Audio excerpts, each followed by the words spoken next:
Good afternoon, almost after morning. Good morning, afternoon, depending on where you are. Welcome to our second Q&A presentation. So happy to have you here. We're going to be focusing, of course, on Texas. We've got some new data. Leah just keeps sending it over, like, check this out. It just keeps getting better. Where's that recession? It's not here.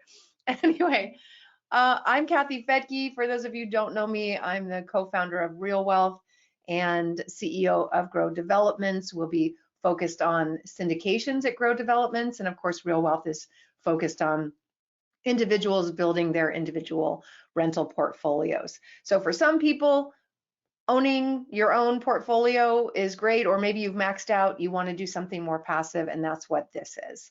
And Leah can help you with both. So I'll go ahead and get started, and I'm going to go over this presentation. It's already been done and uploaded on the Grow Developments website.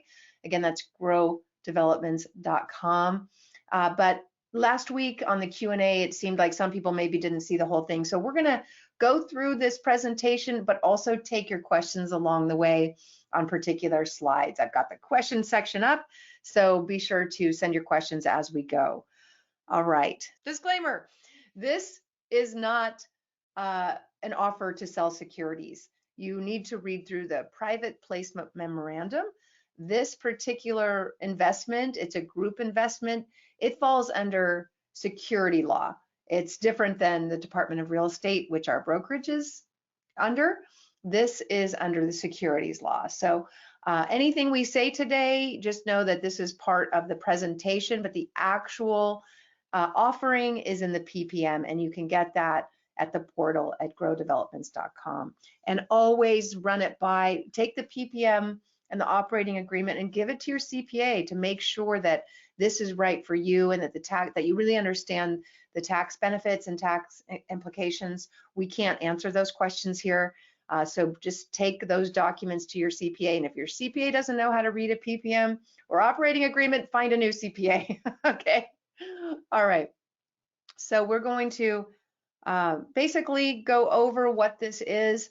I want to let you know I had a Instagram message today saying, someone wanted to do that and they only have $50,000. That won't qualify for this. The SEC requires that you be an accredited investor to invest in these kinds of group projects because this is filed as a 506C. So that means that your net worth has to be over $1 million, and that's excluding your primary residence, individually or with a spouse or partner. Or you don't have to meet all of these, just one of these. Your income would be over $200,000 as an individual or $300,000 with spouse or partner in each of the prior 2 years, and reasonably expecting that you'll have the same income this year. And then this is new. This is a new accredited investor status that the SEC brought on, that investment professionals in good standing holding the General Securities Representative License, Series 7, the Investment Advisor Representative License, Series 65, or Private Securities Offerings, Series 82, you also can participate. So we will, because of the way this is filed, we will need proof of your accredited investor status, which means either your CPA or attorney or financial planner can verify that you are accredited and meet these, or you go through verifyinvestor.com. They will ask for the items and documents that you need, and that'll give us a certificate, and we'll be able to accept you into this investment. Okay, well, Leah Slaughter, many of you know her, some of you don't. She's born and raised in Dallas. You can tell when she starts talking. She'll say y'all, she will a lot. She's licensed agent in Texas since 2006. She owns approximately $35 million in real estate in her area. So we all talk about diversification, and she's like, yeah, I diversify in Texas because she's so bullish on Texas. And I'll have to ask, Leah, do you own anything outside of Texas? I have a beach house in Navarre. I forgot. You do have personal use. That's right. That's right. I forgot you did have that. Okay. Owns multiple companies, including Omni Realty, a property management company brokerage and a property management company that has been working with real wealth members for over a decade, well over a decade. And I will say she helped us out in a situation where a property management company imploded that we were working with. And she picked up the pieces, and we have had happy members ever since. I recently did a survey, and one of our longtime members just went on and on and on. I think just this long of an email about all the things she loves about OmniKey and Leah and the good work that they do. So we have history together. This isn't someone I just met yesterday. Okay. She's a national real estate speaker and author. Okay, so let's go on to the next. So I'll just hand this over to you, Leah, and why DFW today during, hasn't it already happened, all the growth? It's so funny. I get asked that question a lot, and it's a complicated answer. Yes, DFW's done very well, but we're just getting started. And there's a lot of reasons for that. I think anyone who watches the news can see that the tides have changed a little bit. And it's very much presented as a nationwide market. And so one of the things that I talk about a lot, and Kathy, you and I talked about on the first time we did this, is you have to look region by region. So there are areas where absolutely things right now don't look fantastic. And that's why it's so important today more than ever that we look at markets where things are looking great and where there's massive potential upswing. So what's been happening up through COVID is this massive growth in DFW, and we had lots of people moving here. Employers have been coming to Texas nonstop, and there's a lot of reasons for that. The Texas Enterprise Fund is a big piece of that, and it's how we incentivize and give credits and all sorts of different benefits to companies that relocate here. Of course, they pair that with a lower cost of living, with a lower cost of land and acquisition, with no state income tax. There's a lot of reasons why. But at the end of the day, we went into COVID with this massive amount of relocation and a housing shortage around 40,000 homes. Now, as we've exited COVID and we've gone kind of back into a more normal cycle, we didn't make headway here. We're actually close to 200,000 homes short now, and that's just in North Texas. That's not Texas numbers, that's just in our neck of the woods. And there's a lot of reasons why, and this here just kind of shows you what the trend has been of this massive relocation right now. And so what's happening is we're getting so many people every day that we just can't keep up. And everything that was being produced to try to keep up was these very expensive homes. And so when you look at what's gone on the market value increase, we're just not filling the need with affordable housing. And so that's where we come in. There's two options, right? There's cheap rental homes and there's apartments. And what's happened is these builders that are building apartments are building in the city, these Class A luxury apartments, very expensive, $2,000, $2,500. It's crazy what they're building. And there's been all of this influx to our suburbs without housing to support it. And so when we look forward to 2030, 2040, so we're currently the fourth largest market in the United States. We're about to overtake as number 3 in the next decade or so. And we're the only affordable housing market. Well, why is that? Well, number one, it's just our layout of our area. We're very widespread. Almost all of the new jobs are coming into the suburbs, so people can live and work anywhere. We have the second largest number of highway miles per capita in the United States. We have these massive tollway systems, and we're growing in all these different suburbs all over the map. So really, there's so much land available that prices haven't skyrocketed in the way that they have in the other top markets like New York and LA and Chicago. Now, that's not to say our values haven't gone up. We're 30% over year up right now in median list pricing. So there's been astronomical growth. But it's not over. And there's a lot of reasons why I believe that. Of course, we don't have a crystal ball. We can't make guarantees, but our goal as investors, and of course, me, myself investing in this market, it's looking forward to where do I feel things are logically moving? Well, number one, we have this massive housing shortage. And anytime you have a supply and demand issue, price increases happen. If there's not enough supply and there's a lot of demand, that's just a natural fact. In addition to that, we've got a market that's getting larger. We've got more expensive jobs coming in, and they're just driving up prices. And third and last is just natural appreciation. We're an appreciating market, and it's really hard to find a market that's not only going up in value, but also has cash flow.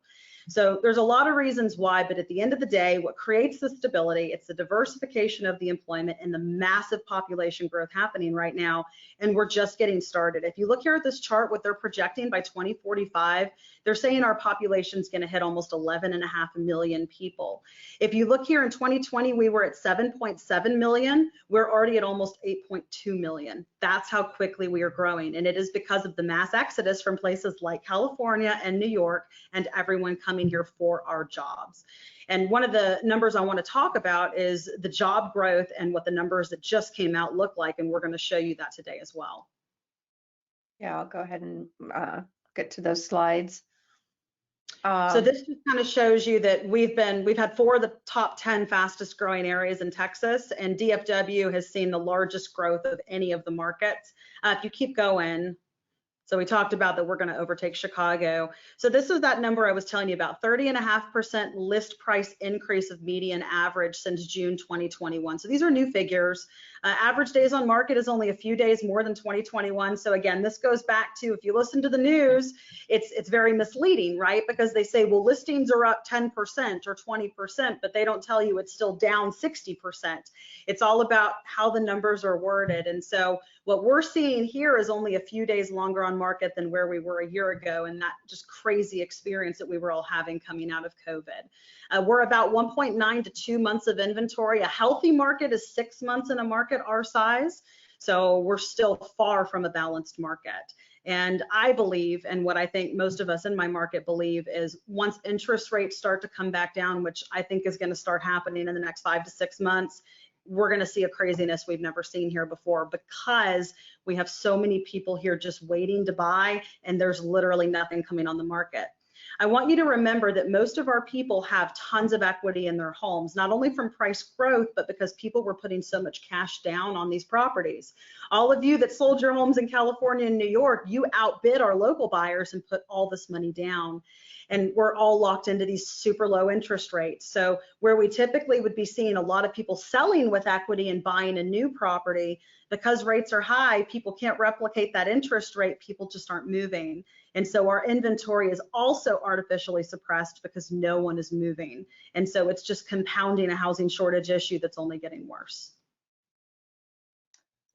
Okay, and I'm also guessing that you're talking, I mean, a lot of these numbers are DFW in the center, and a lot of the areas you're looking at are outside of this, where maybe the numbers haven't quite, it's still more affordable. Because obviously downtown Dallas is expensive now. Well, you know what's interesting? So most of our growth is in the suburbs, as I mentioned. So if you look at Collin County, which is our most desirable and expensive county for people moving here now, you know, that's where Liberty Mutual and Toyota and all these big companies have come in. It's where the Cowboy and the Star and all this fancy stuff has been built. Their average home price is still below $600,000. So if that kind of gives you an idea, think about LA, think about New York, your most desirable area, what's the average price point? We still today are below 600,000. And so when you look at where the potential is for those prices to grow, and I think, again, it's land mass, right? We are artificially suppressed because we have so much land mass. But what's happening is the value of that land has gone so far up that now we're seeing prices going up even beyond appreciation. It's just cost of building, cost of material, everything that's happened.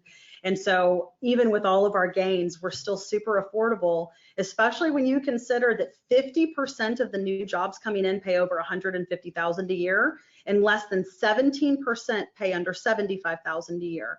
So we've got these high paying jobs, still a reduced cost of living.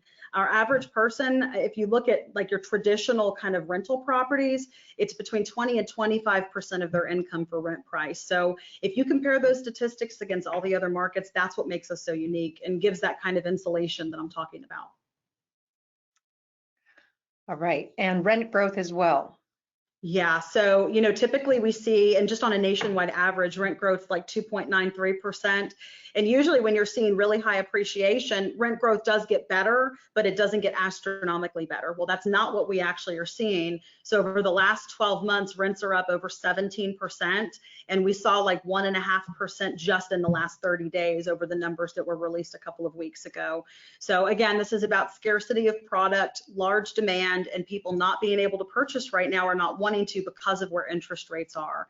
And so it really has created this great market for rental demand, and we've just seen that represented in what these rent figures are. A lot of the areas that we work in, these cheap homes, a lot of my properties, even I took rents on a lot of my properties from like $1,050 to $1,300 just in 12 months. So the numbers are pretty significant, and that's been continuing. If prices were up 30% and rents 17, does that mean that some of the returns have gone down? And for those of you who follow me, I talk all the time about our 2 to 5 year sale plan and how we use 1031 exchanges to maximize portfolio and get people to retirement and passive income. And so this fund is going to be no different, right? We're presenting figures for cash acquisitions, but our goal is going to be to leverage and then exit once value gets to where we want it in 5 to 7 years. And so, you know, it's very much about relying on the market to get as much inventory as we can. Whether you're buying individually, whether you're doing a fund, your cash flow is great, but of course in an appreciating market, and certainly one that looks like DFW, if trends continue the way that they have been, then your biggest return is going to be on sale. And so having as many units as possible is part of that journey. And as individual investors, a lot of people are limited in the amount of cash that they have. And so looking at these figures every year, your value goes up like this and your rent goes up like this. And so there's the disparagement between those figures. And so that's why it's very important that you don't hold these indefinitely. And that's why we've underwritten into our model selling between about 5 to 7 years. Great. All right. So this is what I was talking about. 49.27% of people have an income of more than $150,000 for these new jobs. Only 17% earning less than $75,000. Of course, we recovered stronger than anywhere else in the United States, not only from a job numbers perspective, but also a job growth.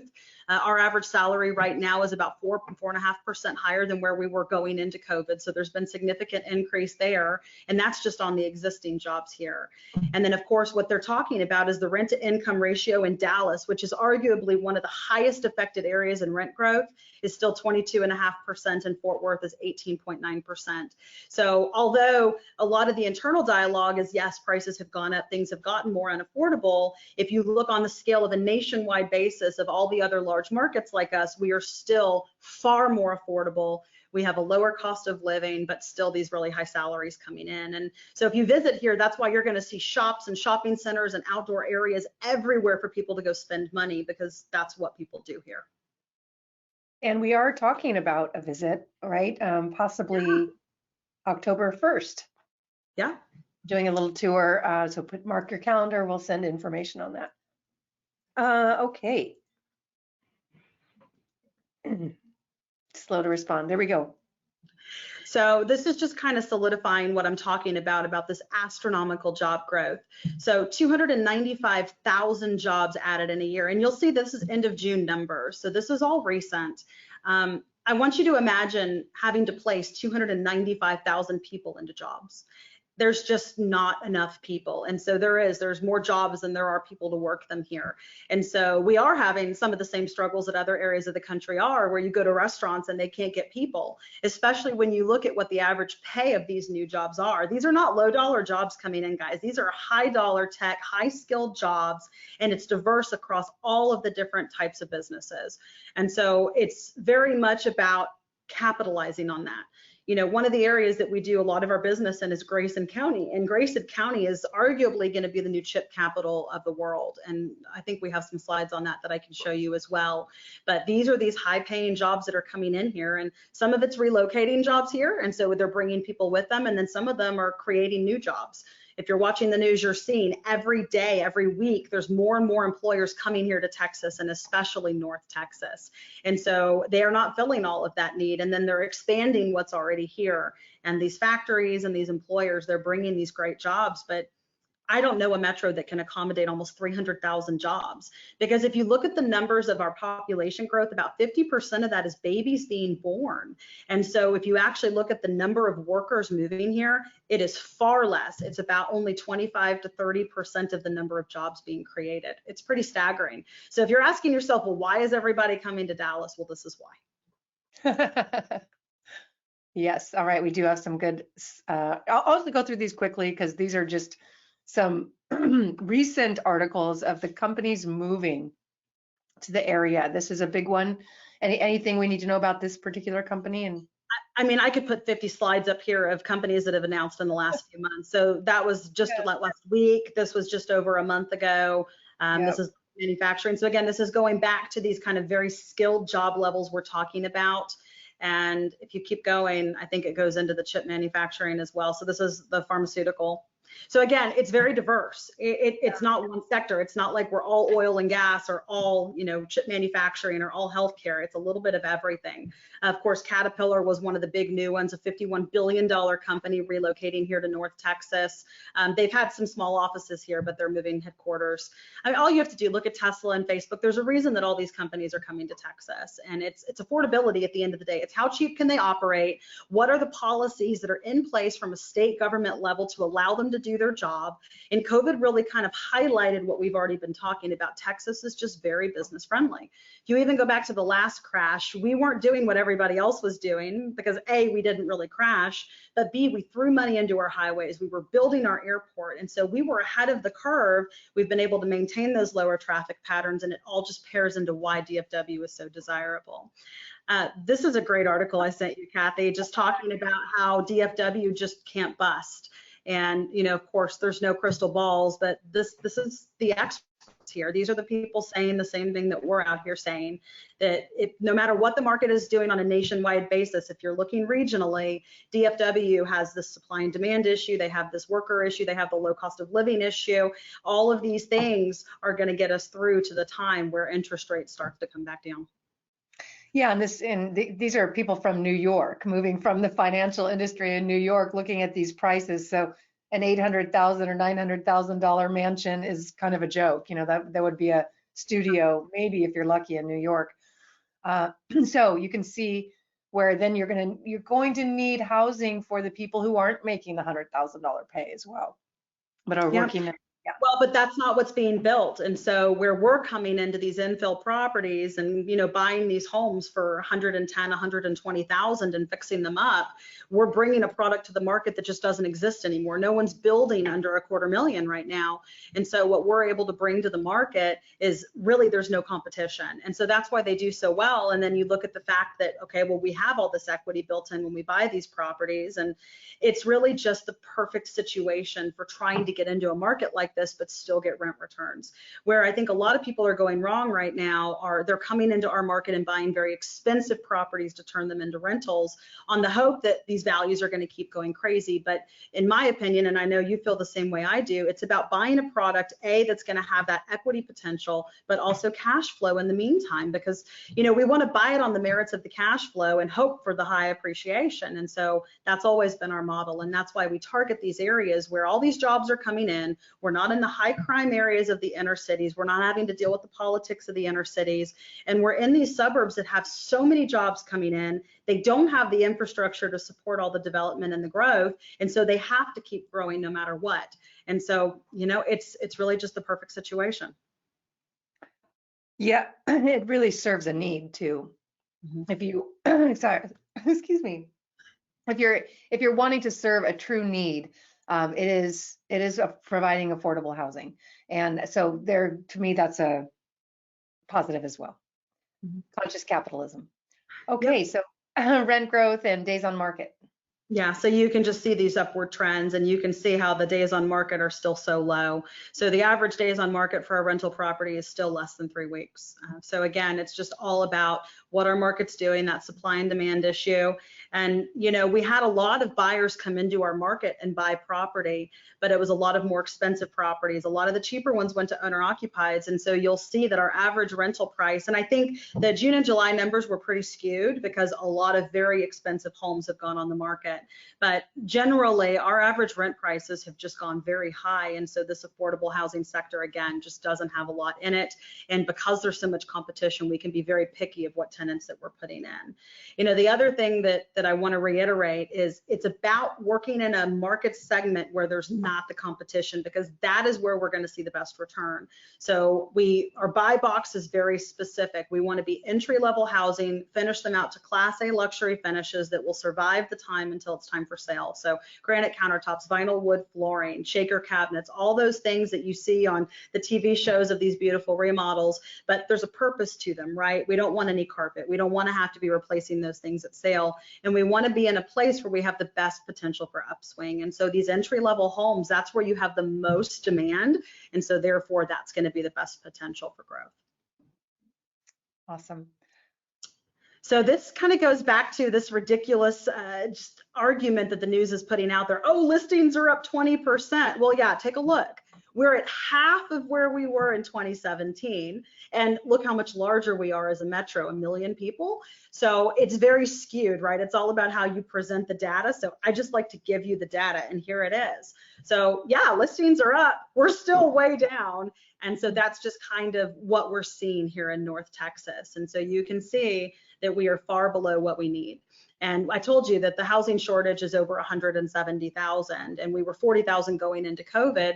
You can see that we only started 59,000 homes in 2021, and 2022 is on track for a lot less. And right as the builders were starting to pick back up post-COVID, interest rates went up, their build lines got cut, they can't afford their hard money. And so now we've seen this plummeting of new construction, which is great for us because that means that's even less inventory on the market. But, you know, as human beings, it's really hard to know what's happening in our market. It's hard to see that because so many people just don't have a place to move to. And so for those of you from California, this is very similar to what you've been seeing in your market. And I don't see any end in sight, unfortunately, right now. And in terms of this investment and the fund, I don't think we would have done the fund in January with that limited inventory. There was nothing for sale. No. Inventory needed to increase, and that's why when we hear inventory is increasing, that is a wonderful thing. It's a good thing. People shouldn't have to be clamoring 100 people in an open house making, you know, ridiculous offers. Those were very unhealthy days. So this is moving in the direction of more healthy. But for the purposes of this fund, this is more opportunity for us because now there's stuff for sale. Now there's opportunity to buy. And a lot of what we do is off market for these properties. And the great thing about right now is a lot of your small fry investors, hard money's gotten really expensive. So most investors, what they have to do is they do what's called hard money, which is very expensive lending. And then they have to refinance out on the back end. People like me, we don't have to do that. We can go direct to a bank, build a relationship, put some money in a bank account, and we can get advantageous terms. But your regular mom and pop investor can't do that. And then that's on top of the fact that we don't have enough people here to do the work. So the fact that we have the built-in crews and we have these contacts that work exclusively for us, it's a very different model that a small mom and pop investor can't duplicate. So what's happened now is their lending is unaffordable. They can't afford to buy. They don't have the crews because the crews are going to who can pay them more. And so now they're just kind of out. So where before I was scoping 30 to 40 properties a day, right now I'm scoping like 80 properties a day. So the numbers that we're able to get right now from an equity standpoint are phenomenal. And that is where really I think at the end of the day, this is the best time to buy because I haven't seen the access to wholesale inventory like this in a couple of years. And right now we're still in this high growth phase. And we all know they're going to stop increasing interest rates. They're going to have to drop them. They're saying it might happen first quarter next year. And as soon as that happens, the supply and demand issue hasn't gone away, guys. None of the issues of our market have gone away of needing these housing and what caused the craziness in the first place. All that's happened is people are sitting on the sidelines. So the minute that interest rates drop just a little bit, it's going to be an all-out frenzy, and we're going to already be positioned to have these properties, and whatever craziness comes back, we're going to pocket and benefit from that. And you know, you're right, Kathy, it wasn't sustainable. 30% in a year is not sustainable, and it completely, everyone who was from here that didn't have cash couldn't get homes.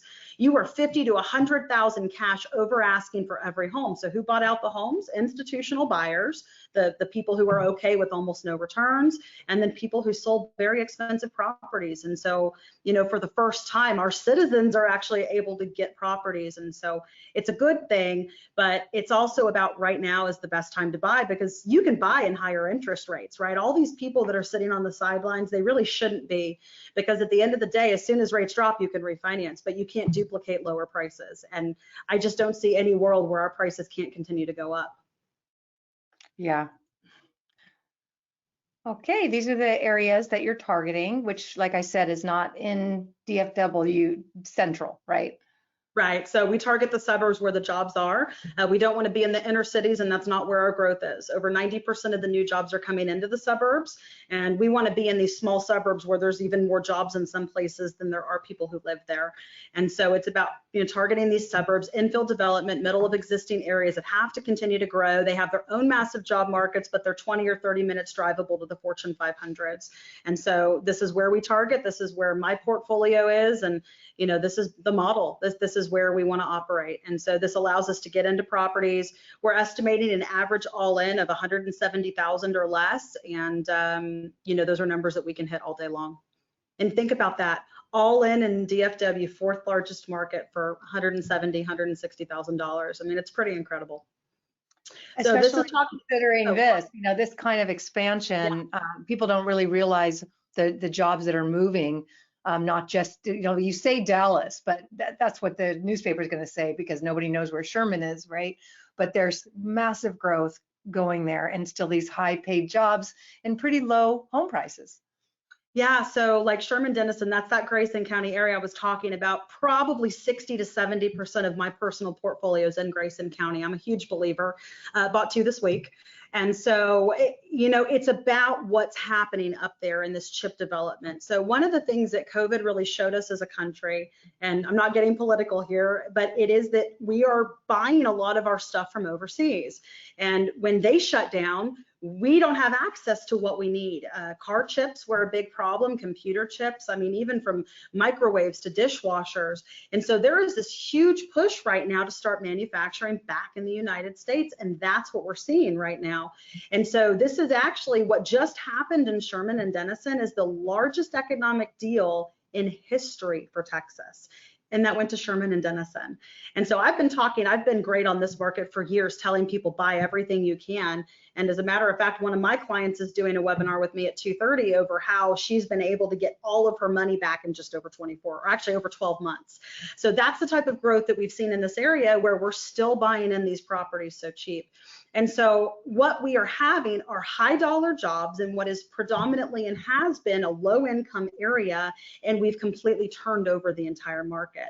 And one of the things I love about Grayson County specifically is their cities are so well run and so far ahead that revitalizing downtown, doing their streets and roads, getting the schools done, they were ahead of the game. They knew what was coming, they incentivized it, and so they've stayed ahead of that curve. And so all of this area, when you go drive up there, you've got these massive developments and it's all land in between. There's so much room left to grow, and that's why this area is so attractive. People come to Texas, we want the backyards, we want that space, especially coming out of the density that was so negative in COVID. And so, a lot of our other top markets, they're filling the need with these high rises and high density, and we don't have to do that. We have plenty of land. And so it's really just a great way of living, and people really love it. There's something to be said for at the end of a long workday, having a backyard and having a grill and the dog in the backyard, and you can't do that in the core of New York. You just can't. And so it really is, I think it brings for happier people too. That Southern hospitality comes from somewhere. Absolutely. Okay, we have some excited investors because it's obviously an exciting opportunity at a time when, people are wondering, what do I do? So somebody asked if there's opportunities for non-accredited investors, and the answer is absolutely. If you're a Real Wealth member, just go into realwealth.com, click on invest. You'll see Dallas. All of Leah's information is there. She's been helping Real Wealth investors for a decade build their own portfolio, and that's through her brokerage, and you do not need to be accredited. You just need probably good credit and a down payment to get the financing, or pay cash. So just definitely want to let you know that has been available, is available. She's working with a lot of our clients right now at Real Wealth. So just log into Real Wealth, click on invest. You'll see her name, Dallas, all of her contact information, and then you click on meet Leah. You'll be able to connect with her there. Okay. And we are a one-stop shop. So we're going to handhold you, whether it's your first property, whether it's, your 100th, it doesn't really matter. You're going to get the same experience from us. And so we're going to help you work out your financing. We have direct lender contacts that we use with people that are just working in North Texas. It's those same lender contacts that are going to allow us to go do the financing on this fund at advantageous terms. And so I think at the end of the day, there's three things you look for when you're investing, right? It's the right market, the right team, and the right model. And so it's very important to us that we control all of those aspects. So we're going to connect you with the people you need at every step and stay involved. And then of course, it's the stellar property management that makes it all possible that we also have in-house. So we're all under one roof. Excellent. Okay, this is super exciting that regardless of how you feel about the US government investing in private industry, which, you know, we may have some thoughts about that, but it does benefit Sherman with this new, I believe it's called CHIPS and Science Act that was signed. I think it's like $52 billion in subsidies and tax credits to companies that build semiconductors in the US, and Sherman is one of those locations. The interesting thing is this was actually done after all of the developments in Sherman. So it started with Finisar and the Face ID technology at Texas Instruments in Sherman a few years ago.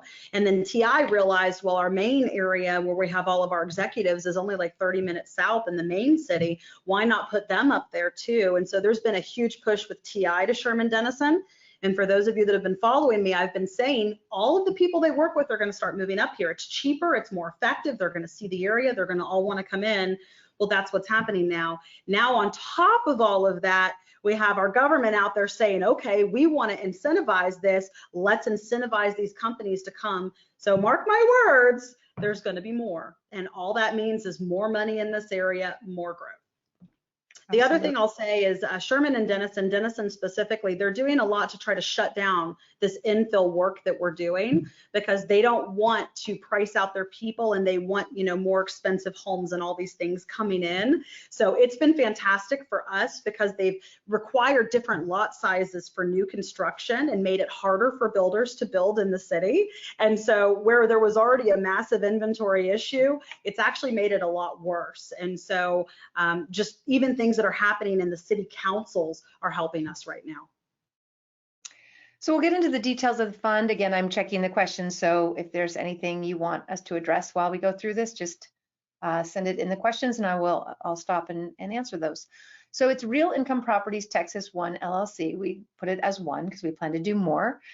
The business plan is to acquire 1 to 4 unit properties that are somewhat distressed, not horribly distressed. You're not doing deep rehabs. You expect to have the rehab done in how much time? So it just depends. If it's something that, you know, is carpet, paint, all of that, we can have that done in a week or two. If it's something more extensive, generally our longest rehab is 60 to 90 days, but we start marketing during the rehab process. Generally, once we hit drywall, that's when we start marketing for rent. So most of these are going to be pre-rented. And so again, it's all very symbiotic and all very integrated. And you know, this fund is much smaller than even what I do myself. We buy right now about $1 million a month, just my husband and myself. So for us, we've got this down. We've been doing this a long time, and we're just going to halt our purchasing while we get all these ramped up. And so we're just stepping into a great process. And so anything longer than a 90-day rehab would be something that we would not do.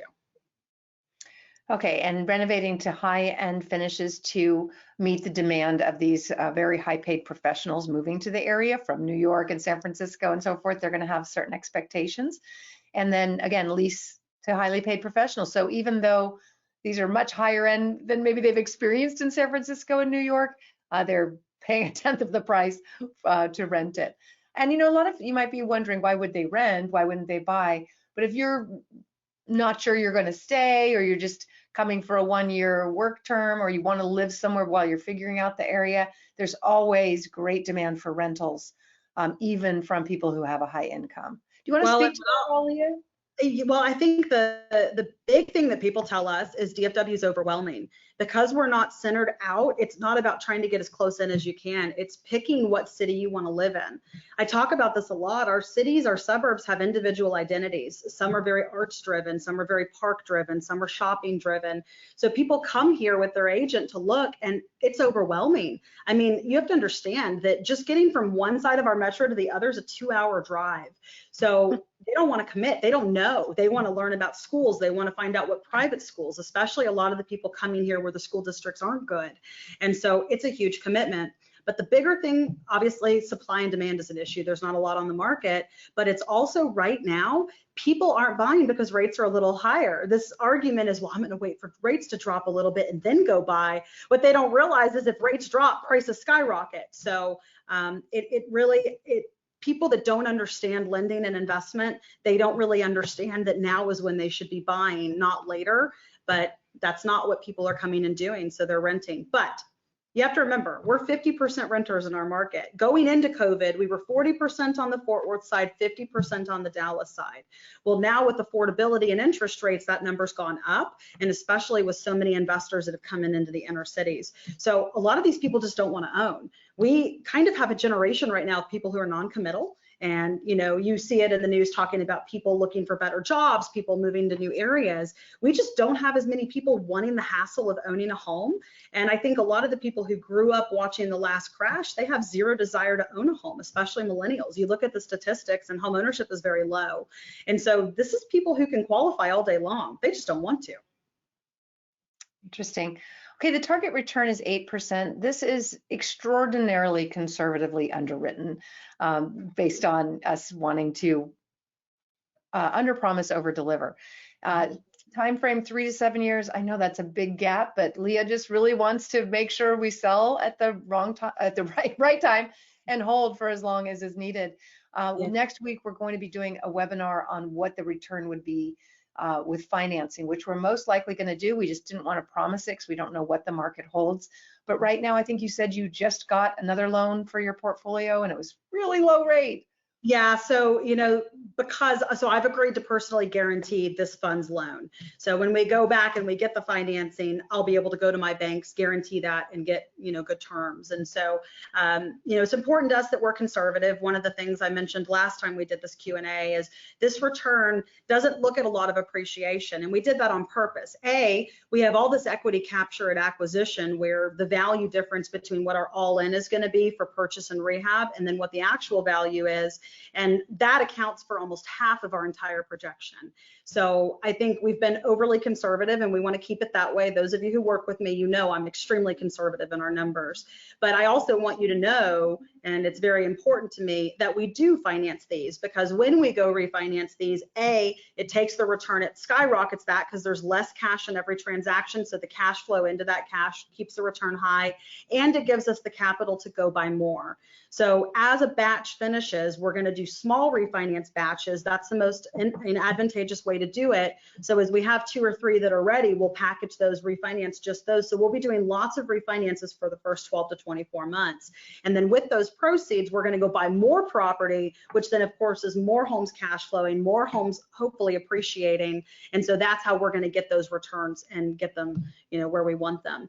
But we wanted to be conservative because we don't know what the market's going to do in terms of the financing and the interest rates. And we wanted to be real careful with that. But I don't think there's any chance we're not going to be financing. I think that we've kind of seen what the market's going to do. And I've got banks ready to go to do the financing as well. So now that we've made the fund and the fund is moving forward, we've gone out and met with these banks and figured out what those terms are going to be. And so I want to show you what that's going to look like because that is our model. That's always been our model. Whether you've bought new homes with us under our investment model or whether you're doing this fund model or my personal model, financing is what makes your return skyrocket. And so I want you to see how that's going to look and also what type of terms we're looking at. Okay, some questions. Can I do a 1031 exchange into a fund? You cannot. However, don't let that discourage you because Leah will help you with your 1031 on the realty side, on the DR, you know, the Department of Real Estate side. She will help you with your 1031. You'll have to take ownership in whatever title of the property that you're selling. And the same amount of debt, but trust me, she's working with our 1031 buyers all the time. That would be your own portfolio. So again, just log into Real Wealth. If you're here, you've already joined Real Wealth, realwealth.com. Click on Invest. You'll find Dallas. Click on that, and you'll get all her contact information and a little button to connect and chat. All right. So what's the difference between Grow Developments and Real Wealth? Real Wealth is focused on licensed with the Department of Real Estate. Grow Developments is with it's a security, because we're doing a fund, a group investment in an LLC where everybody's buying a unit, basically a share, but it's called a unit in an LLC, and you fall under SEC guidelines, which is accredited investors. With Real Wealth, that's under real estate, so doesn't matter, you don't have to be accredited, you just need to be able to qualify for a loan or have enough cash to buy. So that's the big difference, but they're, you know, Rich and I are both owners of both. So it's just that distinction. Grow Developments is going to be all syndication group developments, which is totally passive. We've had a lot of people say, you know, they're facing retirement or they want to travel the world, and owning a property that even Leah manages maybe feels like too much, because you still got to make sure your insurance is up to date, and you got to, you know, answer the property management company when they have questions and so forth. You got to take care of your accounting. So some people just don't, they just want, like, just do it all. So that's what this is. The one thing I'll also say, the benefit of a fund is it's a diversification of risk. And so, you know, we're on a rental property, say that you have 100,000 you want to use. In the fund, your 100,000 is probably going to be spread across 20 or 50 properties. And on that side, you're talking maybe 2. And so the diversification of risk is a lot different on fund than it is on individual investing. Now, obviously, I'm a proponent of both, and a lot of my clients are doing both. But for me, it's important to diversify your investment. I know, Kathy, that's something that you and I talk about a lot. And what we do with our model is we diversify within a strong metropolitan area. So you look at a dartboard, you know, we're all over the place with our properties. And getting into the fund, that's a way that you can do that with not as much money expended. Well, and plus, we've talked about this on past webinars, but there are certain things that, love you guys, and I'm just going to be honest, there are certain things that real wealth investors don't have the stomach for. They're not going to buy an old house. And they shouldn't, because you shouldn't be managing a renovation from afar. It can be dangerous, even through one of our teams, because you don't know what you're going to get. So this is a different model. This is where we're investing alongside Leah and her husband, Michael, the way they do it, which is buying stuff that honestly we wouldn't present to Real Wealth. It's a different product because, you know, it's more active, and our Real Wealth members want it done. You know, they just don't want to deal with issues. So that's probably the biggest difference. And with that comes more equity. So yeah, so that it's a little different there. I'm a real estate agent investor in Seattle. Is there a way to get yeah, you can always refer clients to growdevelopments.com to find out about this fund. Will there be cost seg done in the first year? So I think because of the duration of ownership, it certainly makes sense to explore cost segregation. I personally cost segregate everything that I do. We haven't really made a decision on that because it's going to depend on how big the fund gets, whether the money is worth it. You know, I think most likely we're looking at a 5 to 6 year hold. And if that's where we wind up and, you know, we have all this massive equity, we might look at it differently. So I don't want to commit to doing cost segregation at this point in time. I can tell you that typically I do recommend it for individual investments, but because these are only going to be held a set amount of time, we need to check with the CPA who's doing the fund after the fund is active and see how that looks and see if it's even something that would be qualified. And then there's a lot of different things that go into cost segregation. It only applies to certain income. Not everybody can claim it. And so it doesn't always make sense. So that's a question I'll answer at one of our future updates. Yeah, and I want to address that too. Please speak to your CPA about cost seg, because I see a lot of people investing in multifamily for the cost seg, which is wonderful. You get a massive, massive write-off. The problem is when that property is sold, you have recapture. You're paying it back.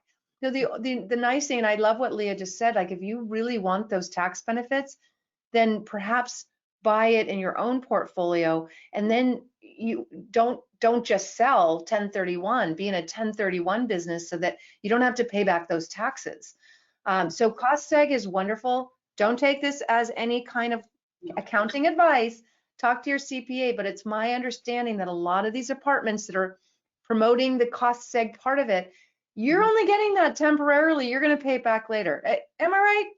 Well, so like, I'll give you an example. I did a small cost segregation last year that cost segregated away like almost 4 million in income.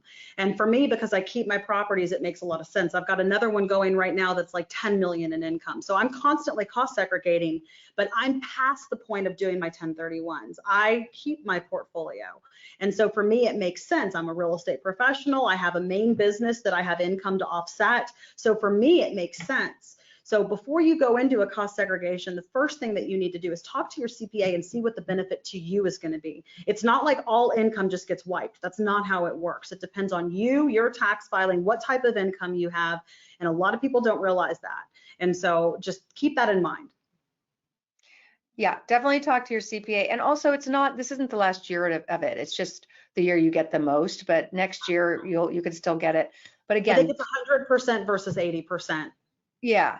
So it's still going to be good, but it's the length of time you plan to hold that property is what matters, and it really involves some very careful tax planning. So get that.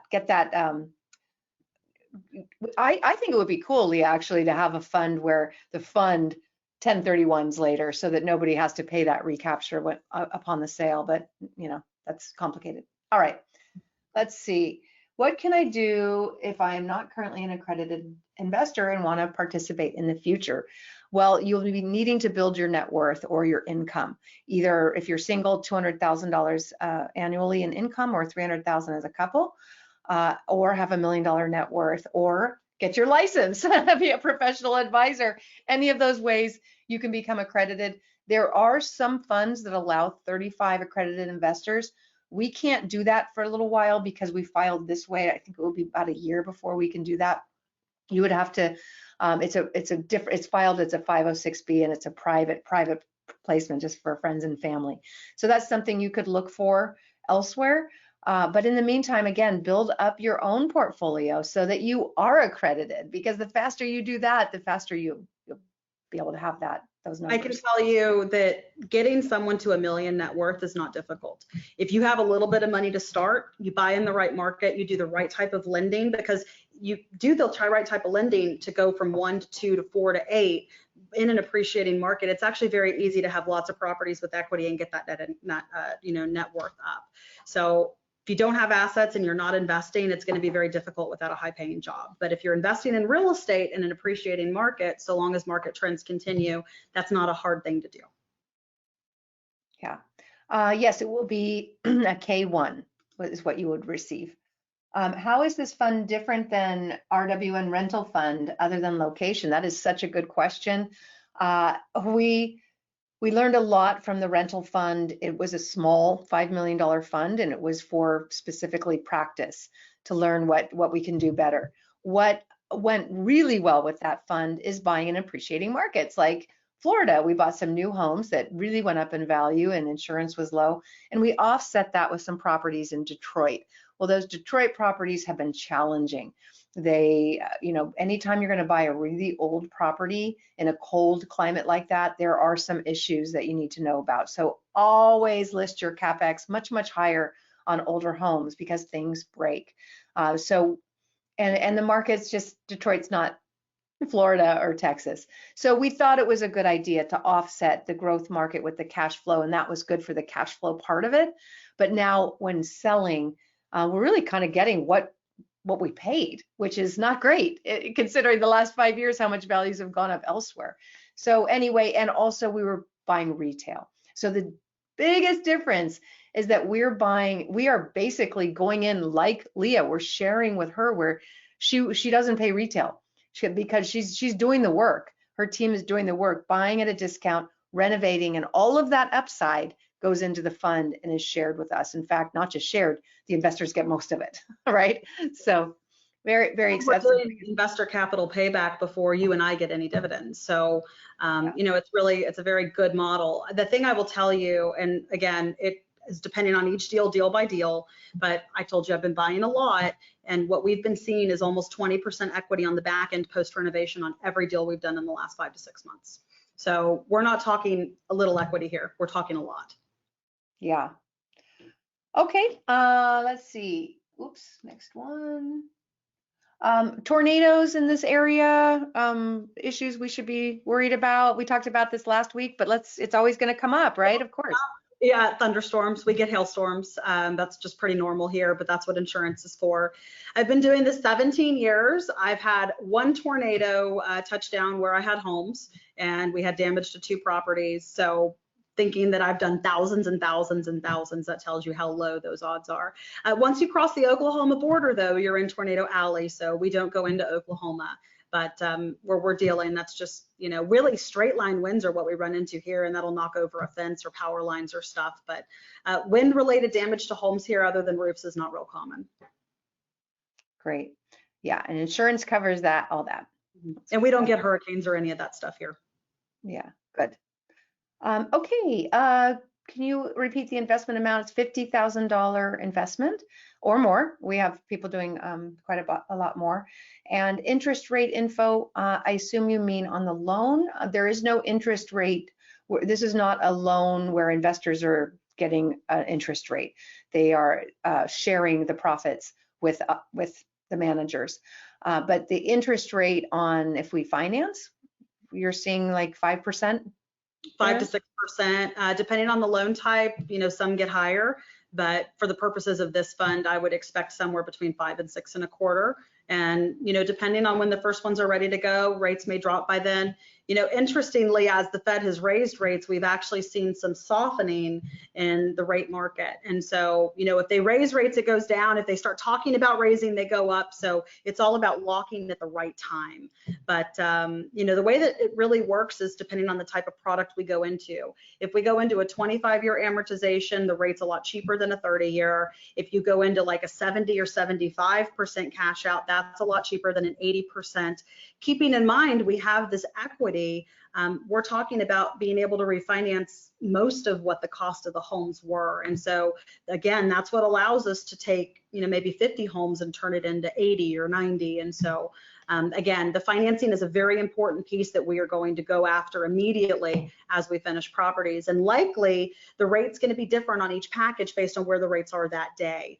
But what I can promise you is I have the best contacts in the business, and we're going to be very aggressive in shopping for the best terms. But it's going to be whatever's available at that point in time, and that's what we'll take. We can't know that yet. CPA recommendations, if you go to realwealth.com, click on the resources tab, there'll be a list of CPAs we recommend. You probably have some too, Leah, that to have somebody review the documents. Let's see, there was something I wanted to add. Oh yeah, want to be really clear that when you come in as an investor in a syndication, you're investing in the LLC, which is Real Income Properties Texas 1 LLC.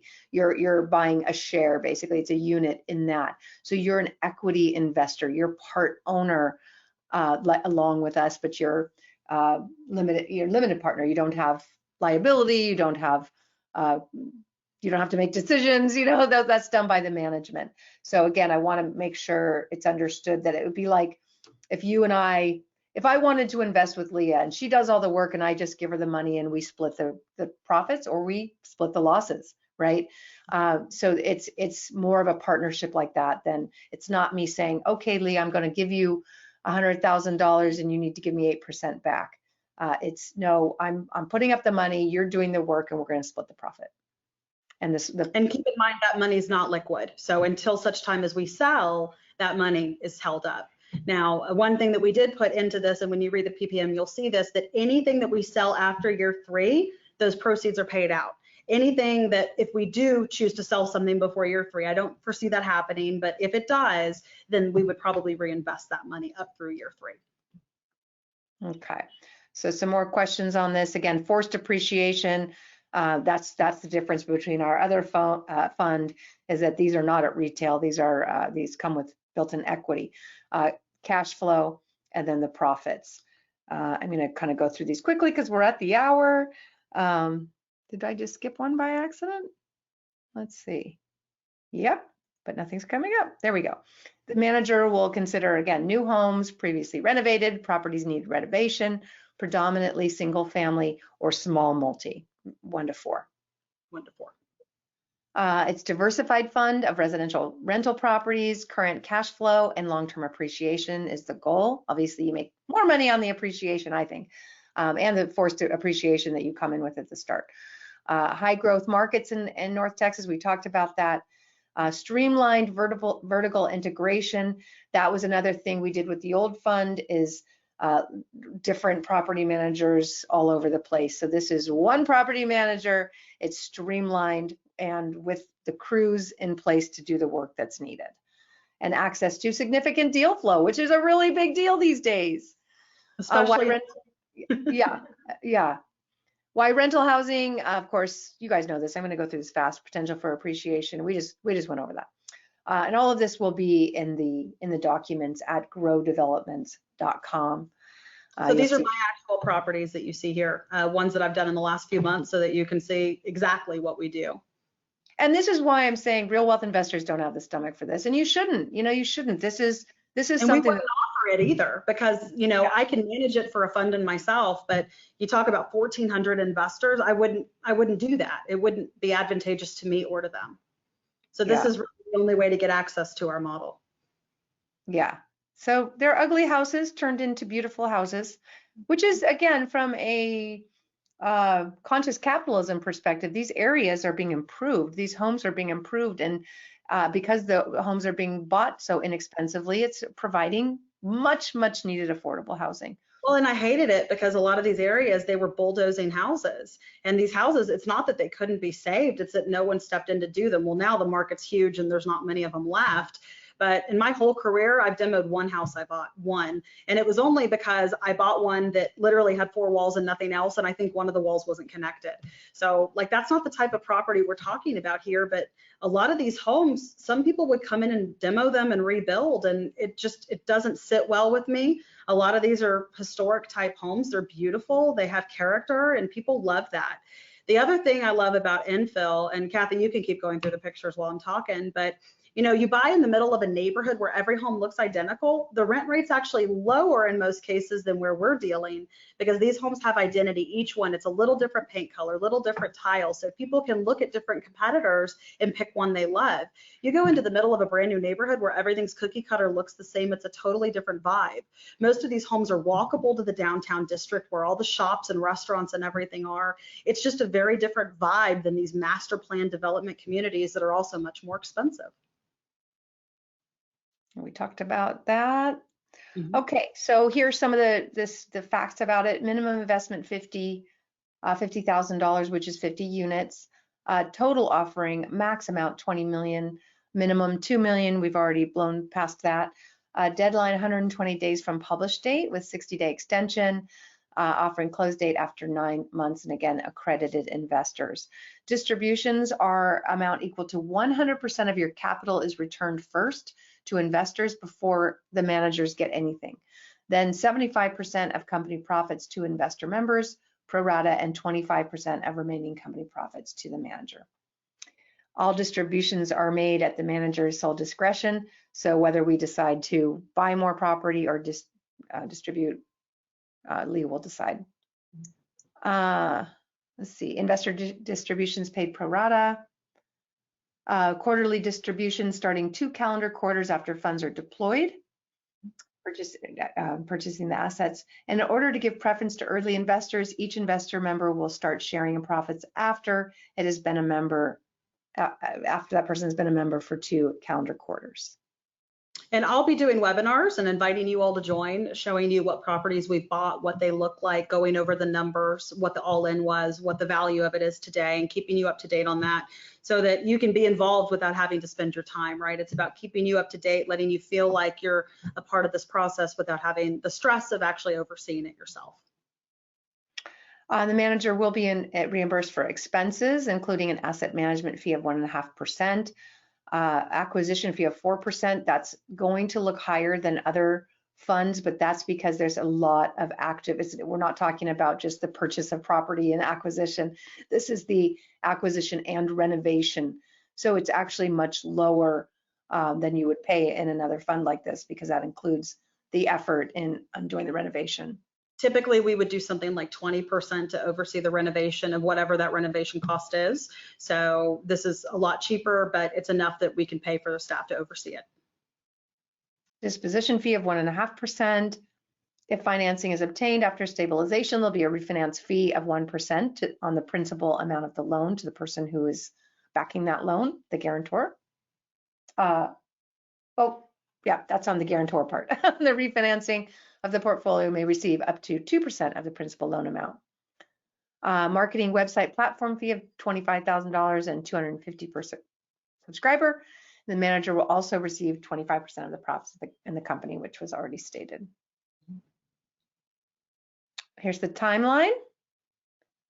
Capital raised 3 to 9 months. Hold time 3 to 7 years. Portfolio stabilization 12 to 18 months. And just keeping in mind that because we're doing individual properties, each one will stabilize and then refinance and so on and so on. Question on when distributions will begin. So depending on how the accountant works it out, my assumption is the way that we're going to work that out is once properties are cash flowing, we'll release the cash from those properties and hold back for the ones that are in renovation or being acquired. So for example, once we start acquiring, once everyone's got their paperwork in, we'll have the first properties closing within 2 to 2.5 weeks. And so my plan in the beginning is to do about 50% of them that are very light that we can get rented up very quickly, and then do some that need light rehab. And so my hope is that we're going to have cash flowing very quickly, and that's my plan. And so it all just depends on how quickly you guys get your paperwork in and how quickly funds get wired. I know wiring instructions haven't been sent out yet. I think that's going to go out this week. And so then we can make that immediate 2 million. And once we hit that 2 million in the account, we will go start acquiring. So I think that will happen very quickly. So, you know, it's more advantageous to you to get in earlier because you get paid out within 2 calendar quarters. So let's say that you were to start and we started acquiring in October, it would be 6 months from that date. Okay. So the risk, it's a blind fund, which means no assets have been identified or purchased yet. Unknown is sufficient properties that fit the parameters will be available at anticipated rates, prices, but that's more attorney talk. I think Leah's pretty confident there. No concerns. I had 12 set to be this morning. Please bring me an offer. So yeah. I'm going to go do that next. Oh, yeah. Exciting. Limited geographic diversity on all properties will be in North Texas, but again, Leah's like, that's how we're going to do it. We're not going out of this box. No. Illiquid investment. This means that when you invest, you can't just say, I want my money back. You know, it's been used. It's been used to purchase real estate. So you get your money back at the end when everything sells. And changes in market conditions such that homes do not appreciate as anticipated. That can always happen. It sure doesn't look that way, but anything can happen. And reliance on key personnel. Let's talk about that because, you know, anything could happen to either of us. Yeah. So from my standpoint, I have 2 attorneys who are my top 2 positions that run all my day-to-day. And then my husband and I were, you know, we've run the company together since we were 18 and 19, and this will be our 18th year. So we have tons of redundancies. And I'll also say I'm turning 35. So I don't have intentions of leaving anytime soon, but I think the odds of both Michael and myself and both of our attorneys, something happening to all of us, we have bigger problems. So that said, I do have general counsel over those 2. So there's a line of succession that's 5 people deep, and any one of them is more than capable of running day to day. Great. An online portal. Yes. At growdevelopments.com, we just invested in a new portal, and when you go in there, you'll need to enter your information, and then it will unlock the portal. And at this time, you won't be able to see all the graphs because we haven't actually started, but you'll be able to see all the PPM and the operating agreement. We upload these webinars there. Everything will be on that portal. And then once the investment is happening, you'll be able to log in and see the distributions you've received and the documents. Everything is right there. So it's more sophisticated than the Real Wealth one that we've been using. So I'm super excited about it. I think it's going to make it easier for everyone. We still get people saying, oh, I didn't get the latest update, or, you know, where's my documents that I signed? It's like, it's all going to be right there for you. Okay. Let's see. So I think probably we're at the end. Reporting business activities such as purchases, sales, and refinancing will be in the updates. key information about assets under management, location, status of development. But based on Leah's excitement about this, I think she's going to be doing more reporting than not, showing us what she bought and why it's going to make money. I love it. I hope it comes across. I love what I do. I love restoring houses, and I want you guys to see. If you're not on my Facebook, you can go friend request me. I put all my rehabs up there too, so you can see everything I've got going, all the project updates throughout the week to kind of get a feel for these properties of these areas too. Great. Quarterly unaudited financial statements, information reasonably necessary for the preparation of income. This is again tax talk. Tax returns annually, including Schedule K1s. Other such periodic reporting as provided. Anne and Kathy will be helping you with the portal. If you have any questions, you can always send it to syndications@realwealth.com or questions@growdevelopments.com. That will get to them as well. When you go to the Grow Developments website, they will be the ones that you'll be working with. And we'll do another webinar on the portal to help you walk you through it. But we haven't had too many questions. I think it's pretty self-explanatory, which is why we like it. Okay, well, I think we answered all the questions. We're just a little bit over an hour. We're going to be doing another Q&A next week, so think about what questions you have. The sooner that we can get this going, the better, because literally this is a hot moment. There's so much fear in the air that this is the time to buy. This is absolutely the time to buy, and Leah's losing her mind. She wants to buy all of it. Well, the thing is that I don't have 20 people competing with me on every wholesale deal right now. So I'm lowballing them and getting just these insane purchase prices. I locked in a couple this week, just over 100,000. I mean, we're talking just stupid cheap. So the sooner we get going, certainly from my end, the better. Yeah, and all the headlines that you hear about the market slowing down, again, that's so market specific. But do keep in mind that if people are priced out of the market because interest rates went up, they still need a place to live. And what's interesting is that rents are going up. They don't generally go down. They didn't go down during the Great Recession. So here you're able to get properties that everybody was happy to buy 6 months ago. Now you're getting them cheaper with higher rent, and yet people are scared. But that's kind of the herd mentality, because people listen to headlines. If you're people also spend more of their income on a purchase than they do on a rental. So like we were talking about, it's 20 to 25% on a rental. People don't spend in that budget for purchases. They're trying to use 50 to 60% of their income to get a comparable property. And so for the first time in like 5 or 6 years, it's cheaper to rent. And so that's why we're seeing this huge push into rental too. Okay, well, everyone, thank you for spending your lunch hour with us, or whatever hour it is that you're listening to this. This is recorded. It will be uploaded on the portal at Grow Developments. You'll see all the information there. We'll send you information on next week's Q&A, but you can always reach out, like I said, questions@growdevelopments.com. And then just put it on your calendar if you're interested in coming out October 1st. I'm going to be in Dallas already speaking at a multifamily event, ironically. And so I said, Leah, I'm going to be in town. Can we do something on Saturday? And she's like, of course. So if you want to go, you definitely don't need to. We're not going to be able to show you properties that are already purchased probably yet, but you can at least meet the team and see some of her, current projects if that's of interest. So let us know. And thank you again, Leah. Thank you for your time. Thanks for being here. All right. Take care, everyone. We will talk soon. Bye-bye.